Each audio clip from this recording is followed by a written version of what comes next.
Narito ang 5 epektibong paraan para makapag-ipon ng pera. 1. Gumawa ng matalinong budget. Alista ang lahat ng kita at gastos, lalo na ang mga fixed expenses, renta, kuryente, pagkain. Maglaan ng 10 hanggang 20% ng kita para sa ipon bago gumastos sa ibang bagay.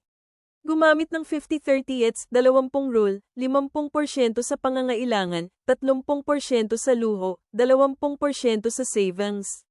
2. Magtakda ng smart na layunin. Tukuyin ang eksaktong halaga at deadline, HAL. 10,000 piso sa loob ng 3 buwan. Mas epektibo ang pag-iipon kapag may specific na purpose gaya ng emergency fund o pang-invest. 3. Gamitin ang pera o bagay na diskarte. Bago bumili ng hindi essential na bagay, itabi ang halaga nito bilang savings. Halimbawa, sa halip na magkape sa 150 piso, ilagay sa alkansya. 4. Sumubok ng savings challenge. Mag-ipon ng 50 piso 100 piso araw-araw, o simula ng 13-week challenge, 50 piso sa unang linggo, dagdag 50 piso kada linggo. Kahit maliit na halaga, importante ang consistency. 5. I-automate ang savings. Mag-set up ng auto-debit sa bank account para direktang mapunta sa savings ang nakatakdang porsyento ng kita.